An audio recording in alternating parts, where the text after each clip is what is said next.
Hi friends, this is Uma. இன்றைக்கி நம்ம சேனலில் நம்ம டிஸ்கஸ் பண்ண போகிற டாபிக் என்னன்னு பார்த்தீங்க அப்படின்னா, நம்ம லைஃப்பில் நம்ம உயர வேண்டும் அப்படின்னா, இப்போ நான் சொல்கிற ஒரு சில வழிமுறைகளை நீங்கள் உங்கள் லைஃப்பில் ஃபாலோ பண்ணீங்க அப்படின்னா கண்டிப்பாக எல்லாராலுமே வாழ்க்கையில் உயர முடியும்.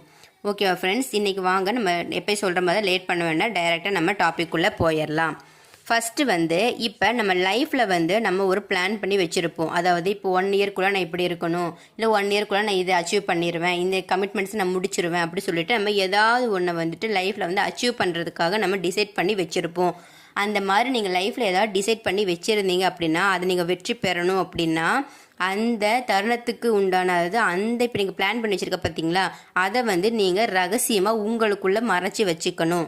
அதை பற்றி நீங்கள் உங்கள் ஃபேமிலி மெம்பர்ஸ்கிட்டையோ இல்லை வெளியே உங்கள் ஃப்ரெண்ட்ஸ்கிட்டையோ வெல்விஷர்கிட்டையோ யார்கிட்டையுமே ஷேர் பண்ணக்கூடாது. ஏன் ஷேர் பண்ணக்கூடாது, இது செல்ஃபிஷாக இருக்கே நீங்கள் சொல்கிறது அப்படின்னு நினச்சிங்கன்னா கண்டிப்பாக கிடையவே கிடையாது.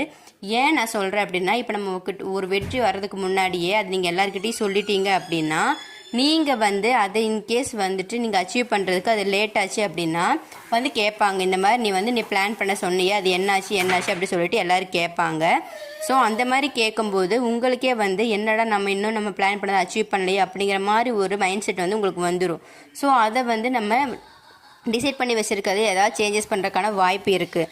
அதனால தான் சொல்கிறேன், நீங்கள் உங்கள் லைஃப்பில் ஏதாவது வெற்றி பெறணும் அப்படின்னு சொல்லிட்டு ஒன்று பிளான் பண்ணி வச்சுருந்தீங்க அப்படின்னா கண்டிப்பாக அதோட ரகசியத்தை நீங்கள் வெளியே யாருக்கிட்டையும் ஷேர் பண்ணக்கூடாது. உங்களுக்குள்ளே வச்சுக்கிறது தான் அது நீங்கள் சீக்கிரமாக வெற்றி அடையிறதுக்கு உண்டான வழிமுறையை வகுத்து கொடுக்கும்.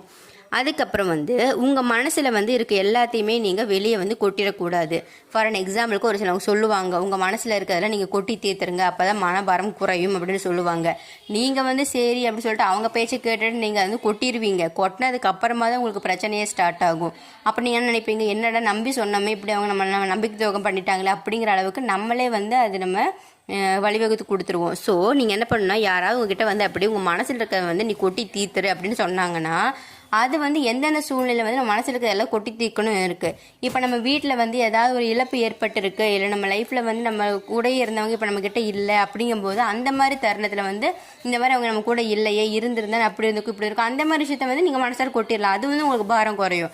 அதை விட்டுட்டு மற்றபடி வேறு ஏதாவது மனசில் இருக்கிறத கொட்டி தீர்த்துரு அப்படின்னு யாராவது ஒருத்தவங்க சொன்னாங்கன்னா உங்கள் விஷயத்தை கேட்டுட்டு அதை உசிப்பி விட்டு அவங்க சந்தோஷப்படுறதுக்காக மட்டும்தான் உன் மனசில் இருக்கிறது கொட்டி தீர்த்துன்னு சொல்லிகிட்டே இருப்பாங்க. நல்ல எண்ணத்தில் சொல்கிறவங்க எதுவாக இருந்தாலும் சரியாயிரும், பார்த்துக்கலாம் அப்படின்னு தான் சொல்லுவாங்களே தவிர மனசில் இருக்கிறது கொட்டி தீர்த்துரு அப்படிங்கிறது ஒன்றுக்கு ஒரு 3 தடவை சிமிலராக இருக்க அதே பர்சன் உங்ககிட்ட கேட்டுக்கிட்டே இருக்காங்க அப்படின்னா அவங்க கண்டிப்பாக உங்களை உசிப்பேற்றி உங்களை ஏதாவது பிரச்சனை மாட்டி விடணும் அப்படிங்கிற நோக்கத்தில் தான்